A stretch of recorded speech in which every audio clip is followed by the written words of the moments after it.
Yeah, you know that you're an old fart when you get invited for keynotes. Nobody wants to see my commits anymore, and nobody listens to my advice anyway. So they trot me out to give nice speeches. I'm doing this computer thing since 1983. That's last millennium. I'm online, I think, since 89 and running web servers since 92. And I'm doing this PHP stuff.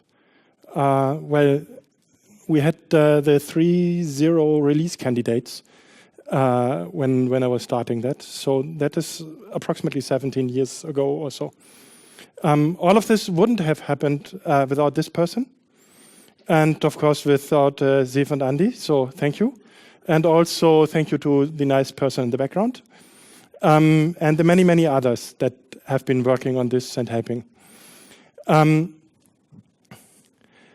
PHP has been an unmitigated success. It is not only that several very large web enterprises are using this to build their stuff, it is also becoming hard to actually rent web space anywhere without PHP running. And that is what complete domination of a technology looks like.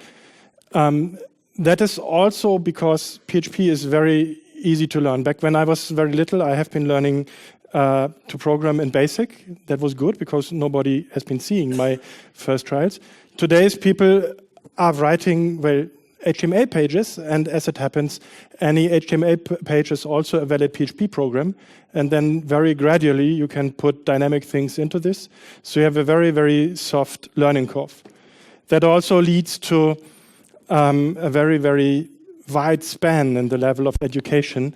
When somebody tells you they're doing PHP, it can be anything from web pages with single variable outputs to using frameworks and databases and a lot of other things.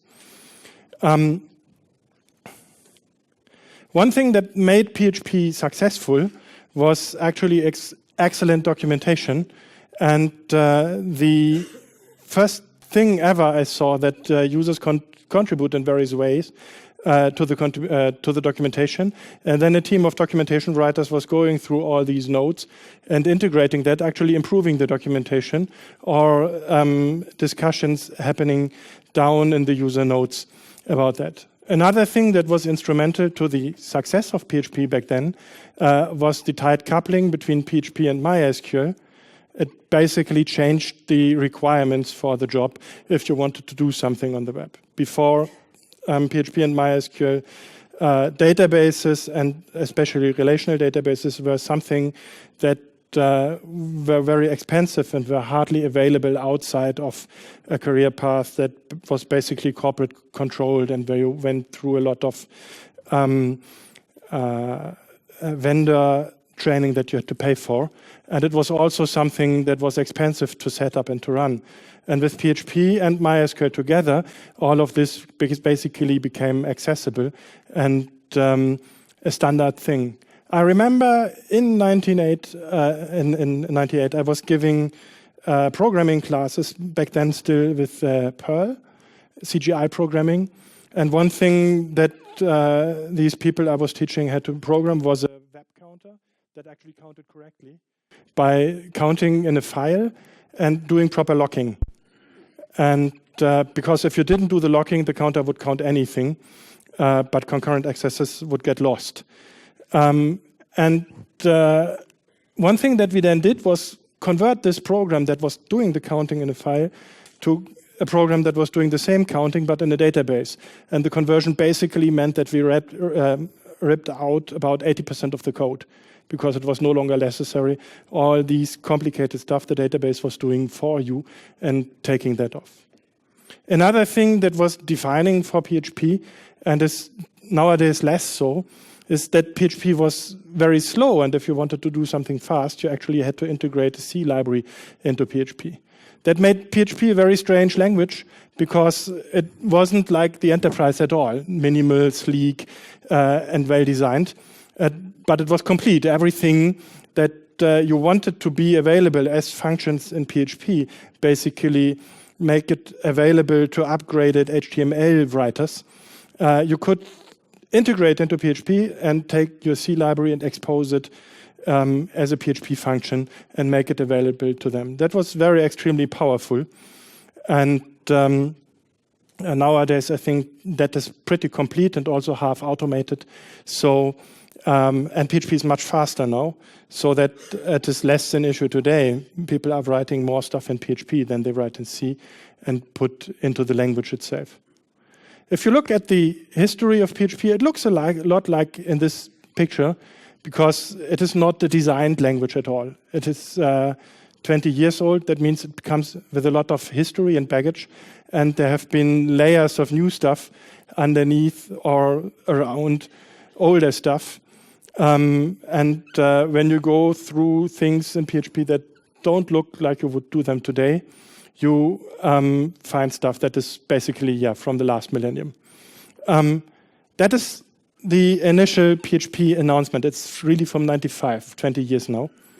And that is Rasmus advertising the personal homepage tools. So it is not designed as an enterprise something language or toolkit at all. It was something that Rasmus wrote to host his CV to get a job, which kind of worked. And that is, I think, what it looked like. It is not even a language. It's fragments of SQL and non-syntax enabling or disabling individual lines of HTML in a page. PHP 2 almost looked like a language that you would, like a programming language that you can understand. So there are already functions, there are already parameters, there are no parentheses around that, but there are parentheses around the code. There is not a parser, so if you nest your fors and ifs too deeply, it will be a syntactically valid program technically, but the interpreter will be unable to actually execute that. And that's only a year later, by the way. And 2 years later, we get this. And that is basically Seif and Andy writing a parser for Rasmus and producing something. There are more names here on the list, not just Rasmus, Seif and Andy, but also Stig Bakken. I have not seen him since at least 15 years or so. Yeah. And a few other people that I haven't seen in a long time.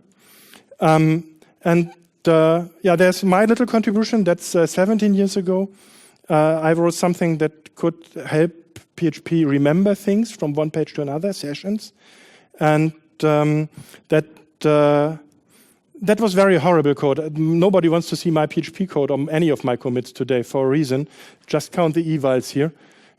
Basically, I needed something to reinstantiate variables on one page that have been active on the previous page, and that for that I needed a parser, but I already had a parser, PHP itself.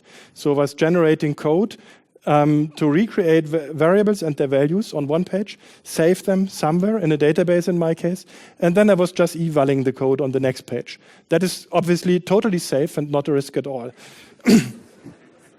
It was very fast, though. PHP 3 was a proper language, but it still wasn't very fast. And PHP 4 helped fixing that. That is now 5 years into the entire project. And my horrible, horrible session code became a native extension, for example. Sasha did that, and many, many more things. I remember that within 8 weeks' time, he rewrote the build system, I think, 3 times over. But he was still in school back then, so he certainly had the time. I know the feeling. And around the same time in 2000, where's Berli? This happened, and people looked like this. You may know a few of these people. That was when something like a community started to build itself around PHP. People were doing this for a living. They were writing actual code, and they actually sold stuff. I mean, would you buy code from these people? Some of them are around here today, so you probably did. I did this. I created a news group for user safe support, and that turned out to be way more popular than I expected. So a lot of beginners were coming into this and were basically asking for help. And other people who barely knew more were trying to help and failed, and that made a lot of people very unhappy and very loudly unhappy. So I also did this with a few other people, and then increasingly more people. I made it easier for persons to write a correct answer than to write a flame, and that helped a lot with the problems of the discussion climate in that news group. I always had the plan to turn this into a book. That never happened. Also because I changed lives. I didn't do PHP a lot anymore after 2003, 2004 approximately. But this entire FAQ thing went on for quite a few more years. And well, these days nobody is using it anymore anyway, so it is irrelevant. This happened in 2004 already. You wouldn't believe that. And you see the problem with this, with PHP 5 already, if you look at the last PHP 4 release down there, which is 4 years later. You could see a lot of people and a lot of websites discussing PHP adoption rates. Nobody was using PHP 5. Everybody wrote code for PHP 4 with all the ugly ampersands and all the problems coming with it. But many hosters were reluctant to migrate to the new version. Many people were reluctant to write code for the new version because the hosters were not supporting that. And this kind of negatively amplified itself. And it made it very, very hard for PHP 5 to gain any market penetration. If you look at the small graph down there, you see this goes to 20% or so after over 2 years of PHP 5 being out. That was a very, very bad situation. And it made a lot of people very reluctant to change things in the language. Some things would have needed changes very, very urgently. Some of these things are extremely old. If you look, for example, at constructors in old PHP 3, they were named like the class, which is a horrible, horrible idea.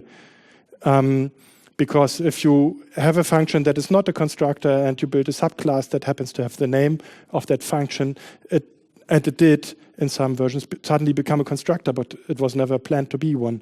Namespace, it made things even more complicated. And all of this is fortunately out now. It's already deprecated. It will be out in 7.0. Finally. And it only took us 15 years to clean this up from don't do this to actually fixing this in a way that it's no longer there. So it is very, very hard to design programming languages. It's very hard, even harder, to do it in a way that doesn't break stuff all over the place. And it is very hard to make everybody happy. This person, for example, is very unhappy about PHP, and they are writing a lot of stuff that they don't like about PHP. Much of this is actually just ranting. And if you want to see a much better criticism of PHP, then maybe look at this. There are a lot of more things here that I subscribe to. But even that is not what I think would be the bad things in PHP after all that time. I mean, PHP is very easy to learn because every HTML page is a valid PHP program. And that means that in PHP there is the concept of a page. You put code into the actual document root and it gets executed. And with all the other magic that is in PHP, this also means that PHP doesn't come with any input filters for variables, no frameworks, no application, and also no request routers and things like that. If you're using a framework, that is probably different these days. But many people are still programming that way and are learning PHP that way. And that means that they basically have no help at all going from this is a HTML page with executable stuff in it to something that has structure and has the potential to be secure and bug-free and maintainable. There is no concept by default in the language of an outer application boundary. These are the things in the internet and they are evil. And these are the variables in my application and they are trustworthy. And this is how something evil from the internet is checked and then internalized in my application so that I don't kill myself. Such a layer is not there by default. You have to write one yourself. You're not getting that right anyway. Or you have to adopt a framework. There are only so many to choose from. So which are you using? And every one of these is actually coming with 500 kilobytes of codes for Hello World. So you don't understand it anyway. That is something that other environments do better. Or maybe they don't, because their learning curve is much, much steeper than PHP. And today we're using this and not other stuff.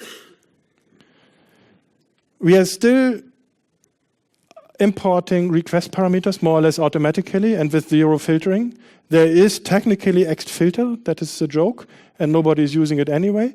And there are safe written filters that you are not using in your application. Shame on you.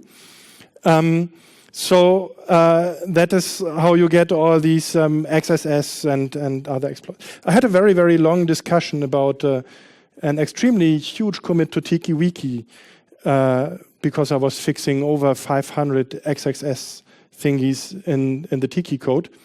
And they basically didn't understand the problem and rejected my commit. It changes too many things. Yes, that's because you can't code. And I switched to Serendipity, which was much better for my purpose anyway. And PHP is doing other bad magic, like magic quotes and stuff like that, that you wouldn't want either. They are very convenient if you are learning, but they are really a problem if you want to write proper code that executes correctly in any environment and with any character set.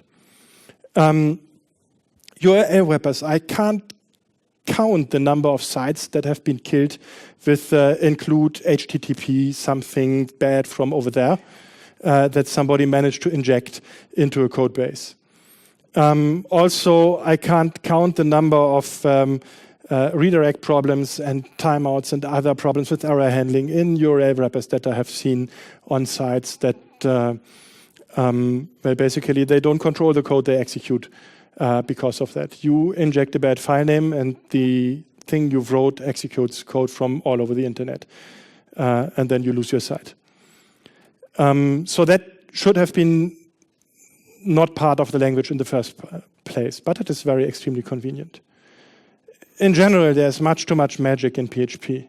Also, these octal and hex number prefixes, nobody ever remembers that, and then they get a number that is a string and gets casted into an integer, but the string happens to start with a 0 or with an E, and all kinds of surprising things happen that nobody ever expected. And well, the type system of PHP it has been a topic of discussion recently again. It does very many things that are neither properly dynamic, nor static, nor anything else. Basically, type is also controlled by the operators you use. And some things try to fix this, like this triple equal sign operator, but they are basically the wrong kind of fix. On the other hand, if you try to fix that properly, you're probably breaking a lot of code, and then you end up with the PHP 5.0 situation again, because nobody is able to pick that up, and no hoster will upgrade their stuff, and in the end, you sit there and nothing happens for 5 years. PHP is very well known, or well, it's a problem. It has too many switches and modes that change behavior. Many of these are being phased out. Safe mode is dead for some time. Fortunately, it wasn't safe anyway. Short open is gone. Magic quotes are going or gone. And so the number of switches that PHP has and the number of operational modes it has, they become less and less. With one exception, we now get in PHP 7 optional static typing that you can switch on and off per file in a very bad way. And that will have all the benefits and all the good effects that, for example, SQL mode had in MySQL. So that should not have been there also in the first place, but because of deadline and because of a political thing and because of Facebook wants it, some decision was forced, and now we will have another thing to maintain and work around for the next 15 years. Good luck. This type thing here is also not a new discussion. It's something that has been going up and on for basically 15 years already, because that suggestion to change PHP type systems has been coming up, I think, every 2 or 3 years in the mailing list again. And all times but one, it has been put down, fortunately. But this time it hasn't. This has its root in another thing that PHP has, and I think still has not grown out of, and that is Java envy. Yeah, you have this nice and sleek enterprise designed, and it is a safe environment for children even on board. And you have this ugly, huge Borg cube that is PHP that looks nothing like it. That is certainly not safe for children on board. But on the other hand, Borg drones don't tend to lick on warp coils. So it's probably not a problem that it's not safe, because you have tools and you know the environment. And you can do things that other programming languages can't do, probably. You see ways this expressed is safe all over the place. If you look at the PHP code that Rasmus writes, for example, that does nothing like the code that, for example, Sebastian writes. Sebastian's code is something that you can show around, and Rasmus' code is also getting the job done, but it's like a tenth of the size. You see a lot of frameworks that have very, very clearly defined purposes, but the code they throw around brings with it a lot of infrastructure that is actually separating yourself from the code that actually gets stuff done by putting all this infrastructure around. I have seen that a lot, not just in PHP, even more so in other languages.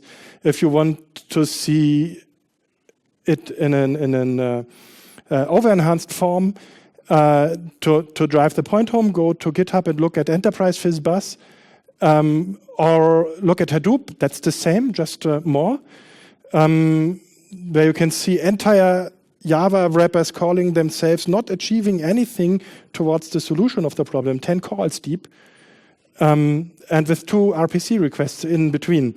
It's horrible. Or look at the Python code that is OpenStack, for example.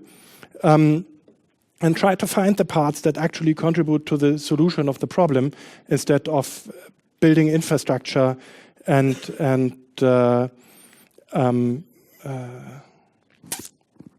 staffage, scaffolding, and stuff like that.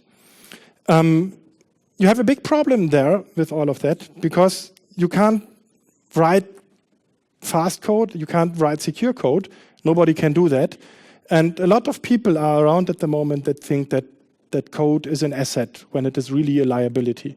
So try to write as little code as possible that gets the job done, and try to write only code that actually counts against the problem and is not building infrastructure. I think that is the most important thing that I have learned in the past 5 lives in my job.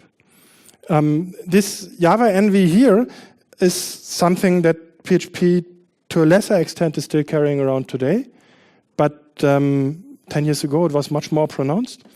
I gave a talk once about things that have no name, which means that there is a lot of stuff that PHP people are doing, but they're not speaking about, or they're not giving names to it. In another life, I, for example, was working at a company that was doing a lot of, well, what we call testing in production. And it's actually legit, but it's only legit and not reckless if you write papers about that and explain why you are doing this and how it is helping. There's another talk I have about that practice. But the important thing that I learned about that is really that you actually have to have a discussion about that, to give it a name, so that it becomes accessible and people talk about. And what you do there, what you do with the FAQ, what you are doing with discussion forums, what you do on mailing lists, that is this. Or what you do here, basically, in the breaks, is you talk about what you do and why you are doing it, and how it helps you to write better code, or even less code, which would be even better. And then build stuff that actually performs. And I think that is the real message to take away. If you see languages as a platform that work, that is because they are not vendor-driven, that push their stuff in there, but they are really driven by the people who use this kind of things and who speak about what they do and why they are doing this, and then write the book, the best practice, and explain what they do and why they do that. Yeah, thank you.